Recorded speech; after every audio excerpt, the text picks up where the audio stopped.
À moins d'un mois des vacances scolaires, les parents d'élèves de l'école Frédéric Mistral à Vaux-en-Velin sont inquiets.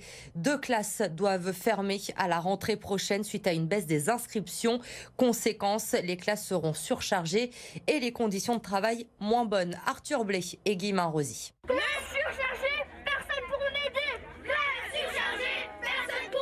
Des enfants et leurs parents mobilisés contre la suppression de 2 classes à Vaux-en-Velin. Ils organisaient ce lundi matin un rassemblement devant l'école primaire Frédéric Mistral.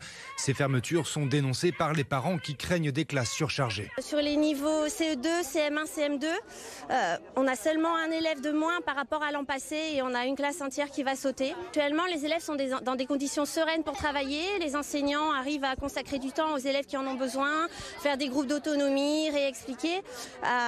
C'est pas possible dans des classes à 29-30 élèves. Selon ses parents, il y a régulièrement de nouvelles inscriptions durant l'été avec l'arrivée de familles dans le quartier. L'établissement est classé REP+, réseau d'éducation prioritaire. Plus d'élèves par classe compliquerait l'apprentissage de ces enfants. Certains parents n'ont pas malheureusement la capacité d'aider leurs enfants à faire leurs devoirs. Il y a quand même des milieux très défavorisés où les parents ne sont pas alphabétisés par exemple, ou ne maîtrisent pas bien la langue et ne peuvent pas aider leurs enfants. Une situation qui inquiète également les enseignants. Ils craignent une détérioration de leurs conditions de travail. Après Paris, les survivants, un groupe anti-avortement, s'en est pris au Vélove à Lyon. Des autocollants « Et si vous l'aviez laissé vivre » ont été découverts ce matin sur 1500 vélos en libre service de la ville. JC Decaux et la métropole ont porté plainte. Aujourd'hui, une action condamnée par Bruno Bernard, le président de la métropole, qui assure que les responsables seront poursuivis. Grégory Doucet, le maire de Lyon, déplore lui des messages contre la liberté des femmes qui mettent en péril nos droits fondamentaux. Et puis Pierre Oliver, le maire Les Républicains du 2e arrondissement, explique que déverser des idées extrémistes est inacceptable. Nous vous en parlions la semaine dernière sur BFM Lyon. La compagnie ferroviaire espagnole Renfe relance sa liaison entre Lyon et Barcelone avec un premier prix à 29 €. Aujourd'hui, elle a annoncé que le premier trajet serait le 13 juillet prochain. Les billets, eux, seront mis en vente dès ce mercredi. Revenons à présent sur cette information que vous nous révéliez dès hier soir sur BFM Lyon. Lucine Olorgue, le corps d'une femme a été découvert hier dans un squat du 7e arrondissement. Il s'agit d'une Villeurbannaise qui avait disparu depuis le 9 juin dernier. Oui, disparu à la veille de ses 18 ans, le 9 juin dernier, en fin de journée, après avoir quitté le domicile familial à Villeurbanne, en expliquant à sa mère qu'elle sortait pour la soirée. Cette dernière, inquiète de ne pas la voir rentrer, avait immédiatement prévenu la police. Une enquête pour disparition inquiétante a été ouverte le 10 juin dernier. Son entourage, sa famille, ses amis ont été entendus, ainsi que les personnes qu'elle a vues ce soir-là, et notamment un homme d'une trentaine d'années qui est sans domicile fixe. Il serait la dernière personne à l'avoir vue. Il aurait passé une partie de la soirée avec elle. Et c'est d'ailleurs là où vit cet homme que le corps de cette jeune femme a été retrouvé hier. Oui, c'est dans un squat du 7e arrondissement où il a élu domicile que le corps sans vie de la jeune femme a été découvert dimanche. D'après les premiers éléments, elle aurait été dissimulée dans un drap, découverte partiellement dénudée. Elle semblait décédée depuis plusieurs jours. C'est cette découverte qui a ensuite conduit à l'interpellation de cet homme hier après-midi, qui est donc le dernier à l'avoir vu le 9 juin. Les premières constatations effectuées sur place n'ont pas permis de déterminer la cause exacte de son décès. C'est pour cela qu'une autopsie a été pratiquée ce matin. Le parquet de Lyon, qui a ouvert une enquête pour homicide volontaire, assure qu'aucune piste n'est exclue à ce stade, et notamment la piste criminelle.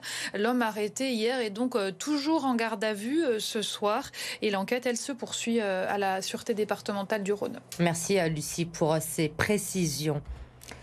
Votre conso, à présent, ça ne vous a pas échappé. Le prix des cerises s'envole cette année sur les étals des marchés lyonnais, plus 4 € en moyenne par rapport à l'an dernier. Alors pourquoi cette hausse? Élément de réponse avec Jade Terlinck et Vincent Chevalier.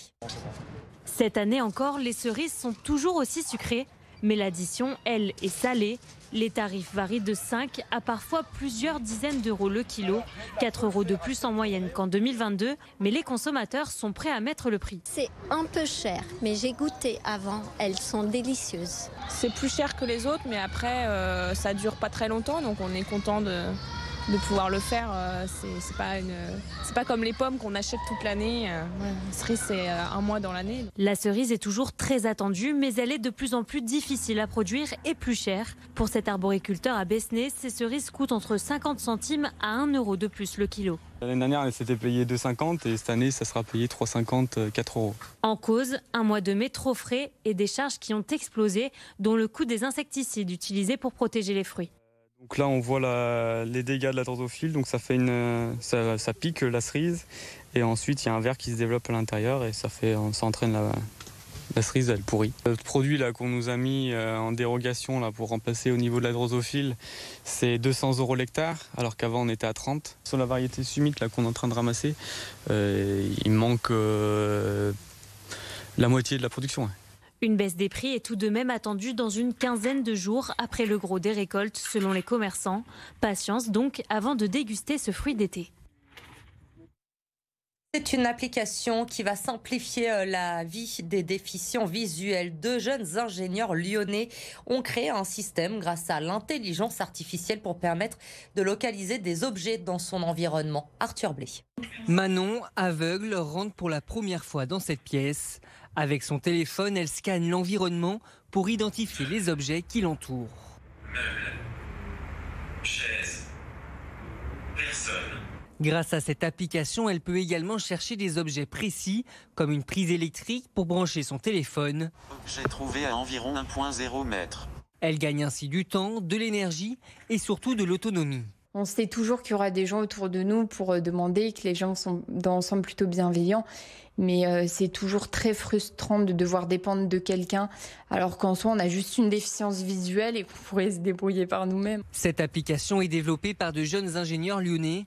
Ces anciens étudiants de l'école centrale, adeptes des nouvelles technologies, ont utilisé l'intelligence artificielle. On prouve aussi à travers Orion que les algorithmes d'intelligence artificielle, de reconnaissance d'images qui sont souvent mal vus pour des questions éthiques et d'autant plus en ce moment, c'est aussi quelque chose, c'est une technologie qui peut apporter vraiment beaucoup et qui peut drastiquement changer la vie d'un grand nombre de personnes et dont les personnes déficientes visuelles. La start-up travaille sur une nouvelle version qui permettra d'identifier les objets personnels des utilisateurs comme leurs clés ou leurs cannes.